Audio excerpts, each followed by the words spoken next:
Malcom Poole from Rec Fishing, and he's been working, developing, giving, organising, promulgating leadership conferences, leadership training for a number of years.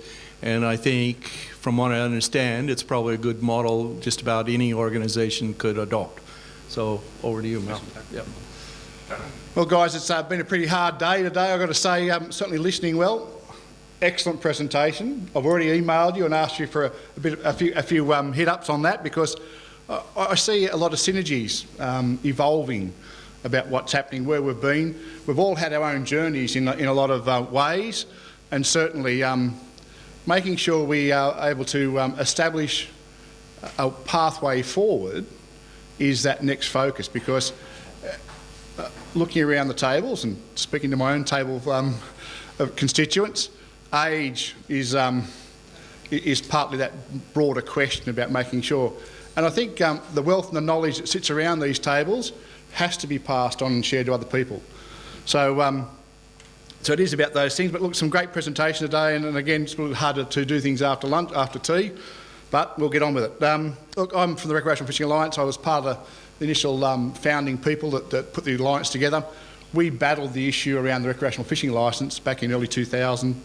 And it was about our then Minister, Eddie O'Bee, got up and said, well, when he answered a simple question to me, he said, I asked the question, I said, what's your contingency plan? He said, we don't have one. You guys will get a licence. So straight away at that point in time, back then, it was about managing the situation. It wasn't about saying yay or nay, it was about managing the situation. So, and our licence fees have generated something like around about $230 million to date. And here we sit as a recreational fishing group across New South Wales that have no security. $220 million investment. What business group would invest $220 million in an unknown? Right? You know, the Stop the Lockout guys got up and certainly pushed things to the boundaries, and we had, because it was in our backyard, we had the chance of being locked out of areas. There's no guarantee from that $220 million as to what access we retain.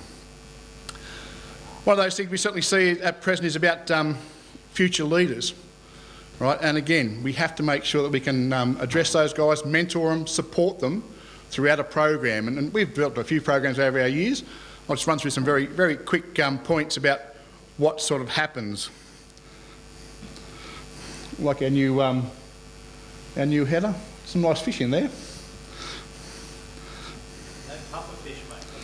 No puffer fish, there's no prawns there, there's no crabs there either. So our design artist, technology tells me this, slide across.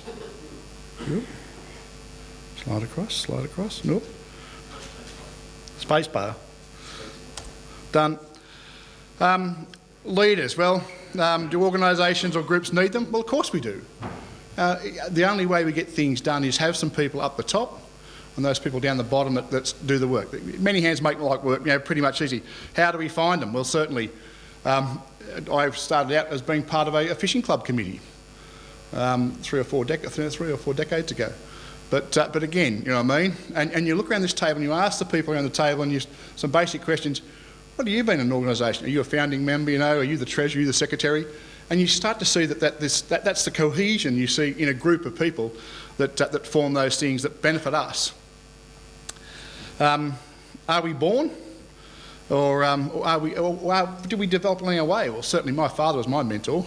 He was secretary of the Tweed Amateur Fishing Club up the far north coast of New South Wales for numerous years. So I sort of learnt from him as when I was living at home under what he was doing and why he was doing it and things like that. So we're all out there, and what's our drivers? To do it things. It's about passion. It's about what you want, what you believe in, what you want to do. Who are our leaders at present? Well, certainly at present, I used to be the past president of the Recreational Fishing Alliance New South Wales, and I stood there for a decade and a half and tried to beat the government into submission to say we want a recreational fishing peak body, representative body, where we can start to get up and do things. We had models. We had the Game Council. The Game Council was an excellent example. And unfortunately, when that push started to come for the recreational fishers to have something similar to Game Council, unfortunately things started to unfold a little bit. So we got put back in our little chair again and said, we'll wait to see what happens. So we're re-emerging again to try and work out how we can do things smarter and better.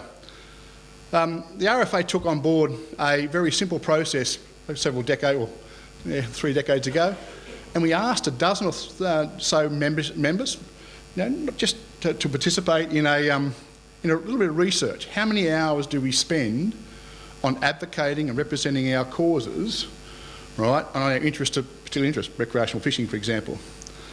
And yes, it was a shocking announcement to read the report, how many hours you spend doing things on behalf of your fishing club, on behalf of your organisation, on behalf of fishers generally. So as hunters would be no different. You guys would be out there advocating to do the best you can for your little cherry sport. Succession planning became a bit of our question mark, and certainly we've had a number of future leader courses over the years where we've been trying to get up and make sure that we have some people coming along behind us. Right? And again, is it young future leaders, you ask? Is it middle age? And you have to work through the roller coasters of life, and like most people, some of us sacrifice things, having families, looking after kids, grandchildren, blah, blah, blah. So you've got to try and work out where you can interact with people. We've got people that we've sown seeds with about leadership and recreational fishing representation from high school kids all the way up to my age plus. So you've got to think about where your leaders will be throughout the gambit, your representation. Mentoring training plans, well, certainly that's part of that process. Your employer has training plans for you or succession plans for you. So theoretically, we just apply that same rule backwards to our own organisations. How many clubs here or representative organisations have succession plans in place? Well done. So, see what I mean? We think about these things and all of a sudden it happens. Look, no poor wishes on anyone, but tomorrow someone could be hit by a bus and next thing you know, you've got to work out what's going to happen, you know what I mean? So after that, it is about trying to draw things forward and get things done. Bob Malcom was well known, I suppose, in the hunting area. He's also well known in the spearfishing area, and he's been one of our mentors over the years. He's also participated in our Future Leaders programs as a mentor and a support officer, or a support person for the spearfishing groups that we work with. So again, it's about trying to pick your people and work out who they can work with. I've taken a number of, how can we call it, hot-headed recreational fishers and calmed them down, showing them the ropes to where things are. They may not be the right ropes, right, as we've spoken about in terms of stop the lockout, but trying to get a basis and opinion in place that allows people to understand things. Legislation is a classic example. It is a complex little piece of stuff, but it's what rules you these days, and you have to make sure you follow it. How are you going about changing it? The Roberts were a classic part of our program over the years to understand legislation. Understand legislation around access. Crown Roads, Don Barton mentioned before. You know, it's one of those things that you have to get up and try and work out what's going to happen.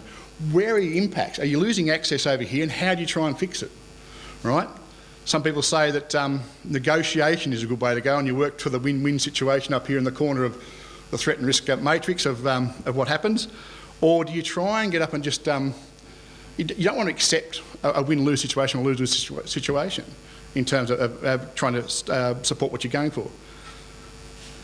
It is about making sure you try and get the best outcome, and at present, stop the lockout, we don't have any marine parks in the Hawkesbury region. Nothing's really changed in terms of the rules and regulations, but some government, after the 23rd of March, will make a decision at some point at time in the future. How much we've influenced that decision is a key part of how well you've interacted with that, the people who are currently in power or not in power, to show you that you are a force to be dealt with. And I think that was made a couple of points on a number of presentations today. It's about how well you present your information to those in power so you can make change. And that's needed. To fill these gaps, we need to understand who's coming behind us, how we need to act with those people coming behind us to support us, because we want our kids to do what we want to do, what we've done and learnt, and we want their kids to do the same thing. So over the years, we've had several different programs of future leaders. We've looked at having direct New South Wales representation. We've also worked with other government agencies and other national bodies to have relationships with states. So it's not about just having what you want to look at in terms of your state area, but we've also gone to Victoria for our latest one back in 2016. And then we looked at other ones to see, you know, where our needs are to try and bring people on. We work fairly heavily with New South Wales DPI's fisheries, and we have a Fisheries Research Development Corporation which invests in people development. So we match that money to money in terms of our recreational fishing trust funds, as well as their money, to try and get people involved in things. And there's programs out there now. So we start off at this lower level of engaging people, understanding what they're doing, how we do it, and the key critical things. And then we build up to the next level. So there's a program called the National Seafood Industry Leadership Program, which I went and did. And then we have the Australian Rural Leadership Program, which is another one. It's a bivouac, go out back and solve your problem to get back home again.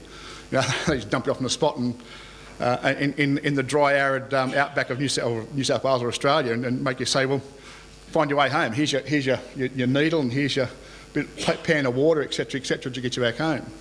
So yeah, so it's more of a survival task than trying to think up top about how you need to address things. The last program we had was down in Port Fairy in Victoria, so it was all about southern bluefin tuna.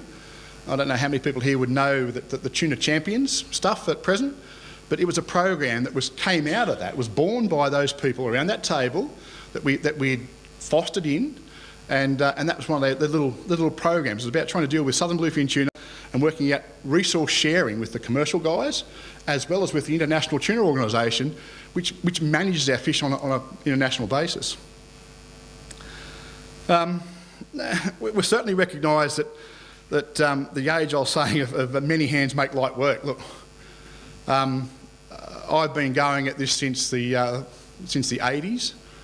As I said, my father got me involved in it. Don't ask me what he says to me now. I know he's passed on, but certainly it's one of those things. Whether it's rock fishing safety, whether it's trying to make sure people stay within the rules and regulations, it is part of that program to try and get up and do whatever you can to save your situation. Rock fishing safety is a classic example.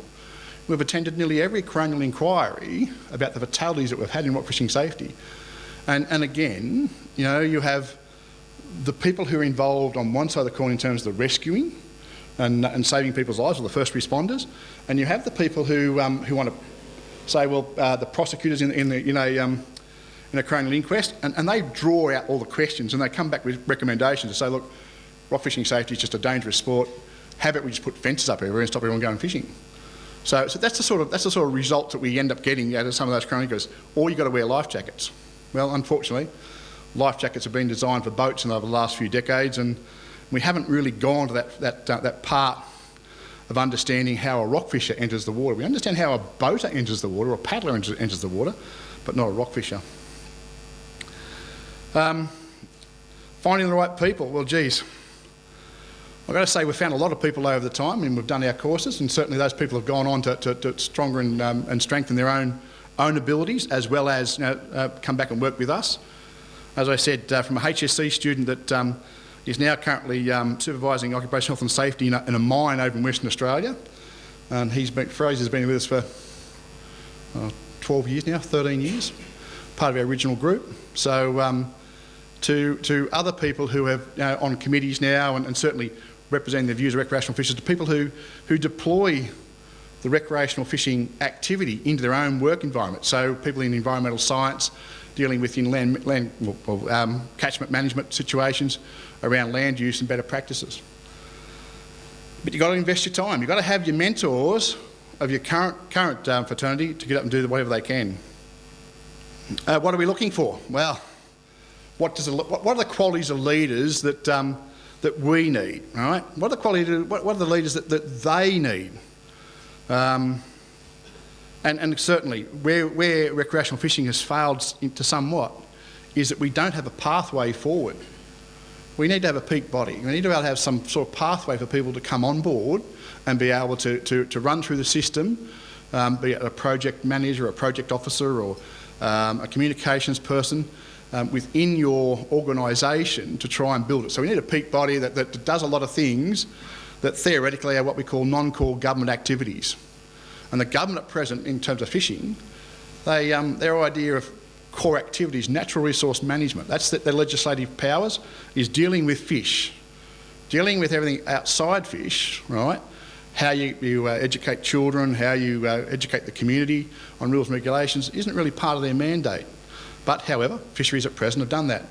Our Recreational Fishing Trust Fund at present employs 63 fisheries officers across New South Wales when there's most probably only half a dozen of those that deal directly with their core value of legislation and managing the natural resource called fish. So that goes to show you how much money of our fees go to non-core activities that theoretically we could do far better.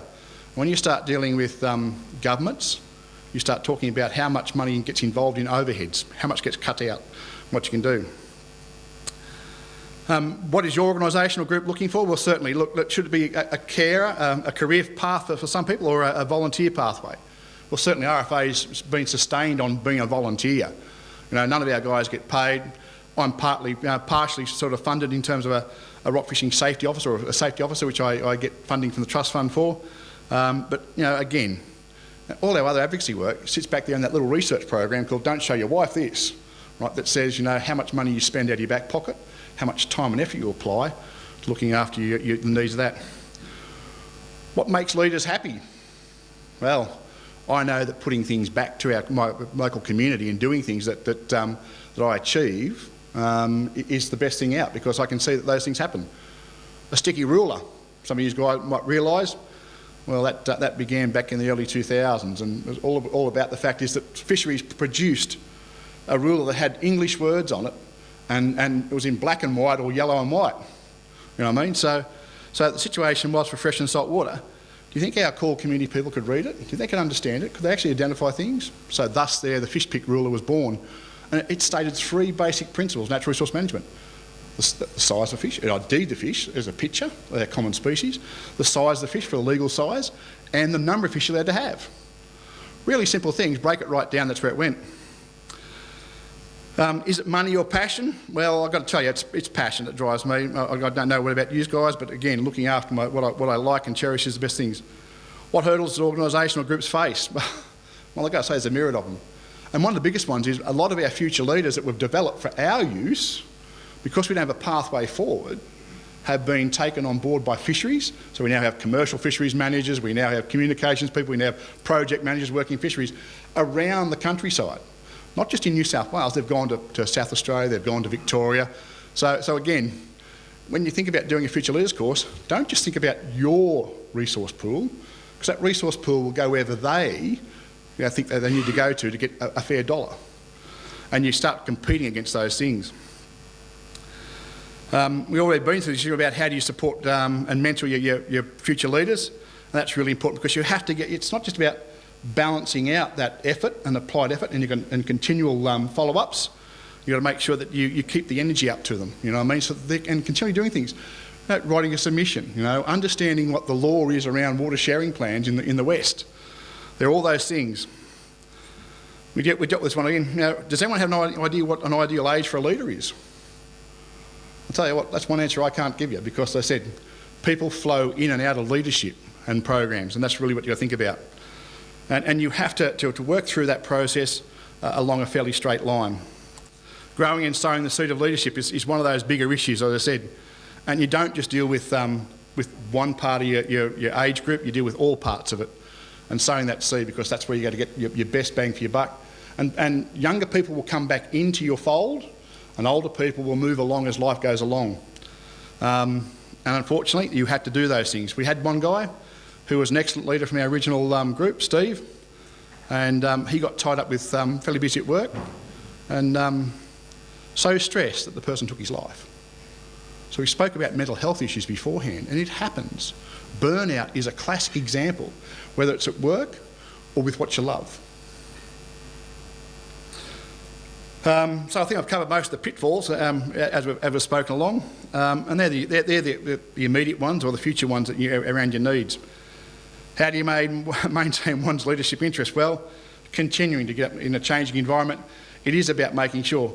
We see the Stop the Lockout group as being a new age of leadership. Social media, we've been through the process of print media and things like that. So this new age of social media is something else we need to try and work out what happens. The suffers and sacrifice of leaders, mentors and supporters is another classic example. Today, we could have been out fishing, but the resource is benefiting today because we're not out there.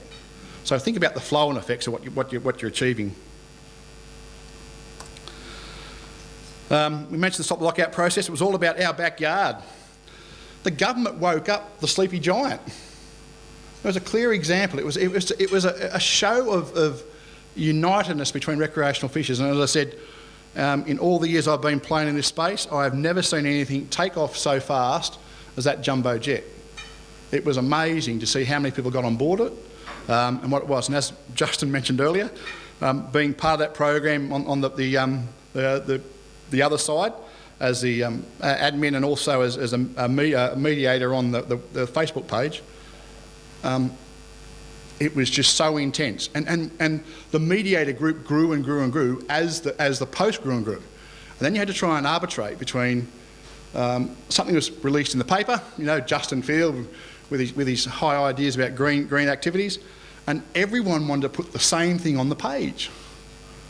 And the arguments then started to flourish about, you know, why did he get his and I did get mine? You know, but hang on, look, put all the comments under one process here, under one post, so we know what's going on. Everyone can read the same thing that you're saying. It doesn't matter who posted it. So you can understand that a little bit of argy-bargy starts playing out. It's about public exposure and of the real threats and risks. Our marine park process won't be solved easily, I don't think. And again, March 23 will certainly solve that point. The government did a backflip, as you already heard from Justin. Now, I've never seen it happen where the public interaction with government on such a draft policy, you know, it was just a draft, it was lines on a map somewhere that said, we want to do this. Well, they backflipped totally, and again, what's going to happen in the future, I don't know. The rally was intense. It was great to see the shooters and fishers there supporting everything.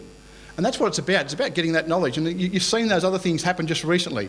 The Yarra Bay guys got down there about the passenger terminal in Yarra Bay at Botany Bay, and they did the same sort of thing. So again, it's about rallying your supporters to get them behind you and make sure they believe in what you're doing. It's about making that difference. It's about, you know, you need to make a change, and this is why. These new age leaders, well, social media. You've got to, us older guys, and I've had to learn from my daughters, about social media. You know, whether it's Facebook, whether it's Instagram, whether it's Twitter, it's about using those platforms to the best of their ability and what range they have to get to your audience. But these new age leaders need continued support. So we're going to work with, you know, and we have, Stan Constantaris, our current president of the RFA, has been working with the Stop Lockout guys ever since day one, giving them support and the feed and the need to hopefully show them through to the end and keep them all engaged. But you've got to get that all the time. Support, money, knowledge, sharing, it's all those things. So we're to the next RFA. Well, certainly succession planning continues to be on our agenda. It's never going to change because we'll always have to try and make sure we get people engaged in doing things. We've been through a number of different projects, as I said. This is one here. This is our 2015-16 project with Verfish in Victoria, Tarfish in Tasmania, Afant from Northern Territory and Wreckfish SA from South Australia. And we put 4 people over to that program, and there's a full report there about the program, what we looked at and how we did things, and what we've achieved to date. You know, as I said, that Tuna Champions program was part of the concept that was thrown back by those guys back in those days. These are 4 of our guys here.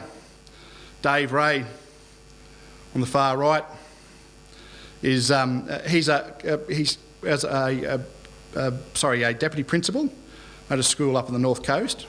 He's now just finished his science degree and his master's degree in environmental science and fish biology, and he's now trying to work out where he's going to next. He's retired as a principal or deputy principal.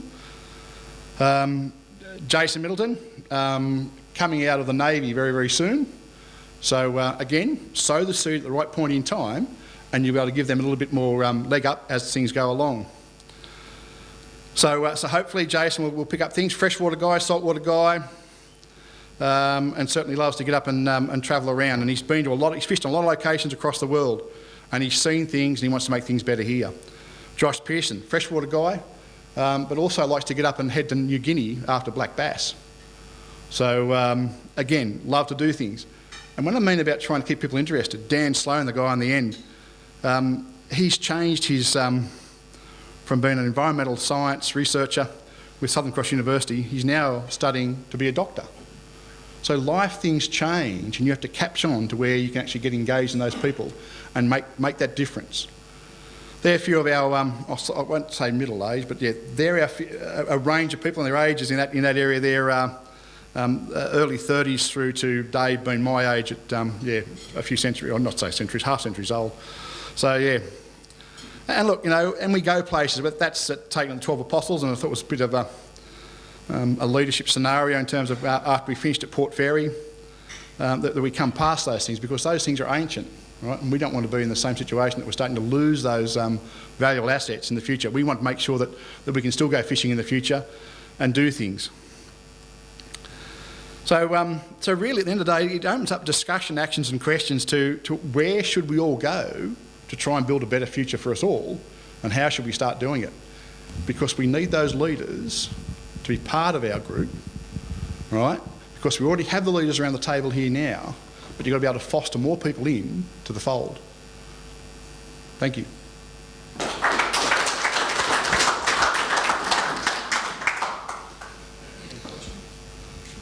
Questions are, yeah, look, guys, it is about discussion. We have to get around this point of trying to work out how do you start doing it. I made a point earlier about the number of women, and I don't know how your clubs are. My fishing club has 4 women, right, out of 55 men, right? But I've still got 3 daughters, and they're all newly married now. But they will bring on children. I've got two daughters as grandchildren. So, and again, it's about trying to work out where you get into it. And it doesn't matter. Sex doesn't matter. Fishing doesn't discriminate on capacity, ability, religion or race. No different to hunting. I think, maybe a little around the ability issue, but certainly, it's one of those broader questions. You have to start getting up and engaging your younger generations and bringing them along with you as part of that ride. We ran a program about coming to some of our meetings and we sort of said, well, bring someone younger than you or half your age, right, along to a meeting. Get them involved. Share your knowledge with them. As Clark said, I was astounded at some of the things that we could relate to in his presentation about his journey to try and make things better, because he's seen all the humps and the bumps and the hurdles and the roadblocks, right? But you guys have to come do the same thing. You've got to think about those things in that broader context. Otherwise, we'll be here in 5 years' time having the same discussion and we'll much better less air. Could you just tell us a bit how you fund this and a little bit of specifics about the actual programs, because some of them do end up like at a short course at university or something, don't they? Okay, so we've been down the path of looking at national accreditation courses. We've looked at issues around prior learning.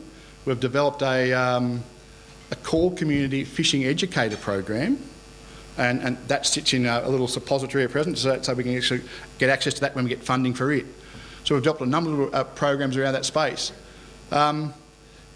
It's funding at the Fisheries Research and Development Corporation. We got funding from those guys under their People Development Program. We got funding from the Recreational Fishing Trust Fund. And we sort of said, if you want to be really serious about this, guys, you have to put your own money in it. So we charged a small fee, right? And that fee was minuscule. The national the NSLIP program, that is a $500 participant fee to do things. And you fork out everything out of your back pocket. So depending on where that program runs, it runs across a full 12 months of several days at Hobart, South Australia, Brisbane, Canberra. And you've got to fund the whole lot. It's a lot of money when you start thinking of it, but it's an investment in your process to get the best knowledge that you can from all these different sources about leadership issues. Was it Grant made a mention earlier about the instituting in the States, in Washington DC. I've already emailed them. I've got two of their manuals back already. So so the information is there. Setting up the program is not a major problem. It's about understanding what your issues are, the hot issues are at the time. Access. Don mentioned about the Crown Road stuff. We heard this thing was coming along and we sort of said, okay, well, we have to do something about that. So we've got access officers paid for by the trust fund. There's 2 in the freshwater and 1 in the saltwater. So we make sure we maintain that access. And part of their duties are to go and, I'm not going to say fight other agencies, but debate with other agencies. You can't put a fishing closure in there. You can't stop us from fishing there. Because when you start dealing with how many people have a finger in the pie to stop people fishing, you will be surprised. It's not just MEMA, it's not just fisheries who have fishing closures, local councils, foreshore authorities, you name it. There is a barrage of these groups out there that can say, you can't fish here between sunset and sunrise because you make too much noise, because the people complain. Maritime, our Clean Safe Wharves initiative's been going on for several years. We fund that out of our trust fund to $200,000 a year, and we get police to go along, educate, as well as potentially use the heavy hand of the law to make sure we get people doing the right thing. Because as a past commuter, ferry commuter person, I've got to say, I'm not too keen on walking down to a ramp and at 5 o'clock in the morning have fish guts and bloody fish smell and bait crap all over the ferry wharf, you know what I mean? That's in the olden days, by the way. This is not these new style floating pontoons that certainly have the capacity to be nice and clean and looked after. Fishermen have to start looking after themselves, right? Now we have to start doing the right thing. That 5% of people that do the wrong thing, we have to try and change those guys. We have to bring them along with us. Otherwise, we'll continue to be faced with the comments of the public that don't get up and reflect, or put us in disrepute and reflect poorly on us, because they are the people that the government listen to, right? Because the public says they don't want fishing here and we get banned. And it's about investment. You know, the trust fund, as I said, spends a lot of money and time in this stuff and in this space, and it's about trying to bring people along. So we work with Sydney Management Authority down at Walsh Bay, and we fund a portion of their cleaning bill. We provide a portable toilet until they modify the toilets, the toilet facilities down there to bring on board extra public facilities. So we think about these things in a broader context. We try and get boaters to be more aware, because we end up with the Nature Conservation Council and these green groups saying that you know, peak periods of defecation in our waterways is Australia Day weekend or the fireworks on New Year's Eve. You know, and that's what they come back and they hound us about those things. But it's not the majority of boaters doing it, it's the minority of boaters doing it, but it's that one little 5% of people doing the wrong thing, they impact your access. At the end of the day, it just may be that they'll just ban everyone going and doing things. Having, you know, councils leave their toilets open for foreshore access up until midnight, for example. Those sort of things are some of those things we try and continually push. One of the best ways for funding, trying to get government funding for various things is always good, especially if it's actually used properly. You might have already done this, just random schools in the local area are part of PE classes and that type of thing. What about, you know, getting kids to go on a fishing trip with, is that something that... So the Recreational Fishing Trust Fund, we fund a Get Hooked at Fund a Fish program. So we deal with our primary school children, you know, up to sixth class, or sixth, I think it is sixth class these days. And we have a program where that gets out, so it's curriculum based, so it meets all the educational requirements of doing things. So it's got environmental science, it's got mathematics in it, it's got pictorial stuff, you know, draw a fish, for example, draw a brim, you know what I mean? So sketching artist type componentry. So those things we certainly fund, and it is a major boost to try and do those things. Investing in our future isn't just about sharing our knowledge with the kids, it's also about making sure they can do things themselves. And it's a powerful thing that you are putting your money back into what you believe in and back into the community. As I said, you know, bring that report out and says, well, this is how much our money, and you extrapolate that out to how many people sit around this table here today, or sit at your local gun club or whatever, right? And how much time and effort those guys apply to representing your interests and doing your work for your part of your constituents of your activity. Okay, thanks guys. Look, I'd like to thank Doug for organising everything up, and I think it's been a great event. Hopefully there's more and more, and certainly I think we can all learn with each other. We're part of that group that we all need to sort of share and care with, because we all tend to face the same threats. Yeah, thank you.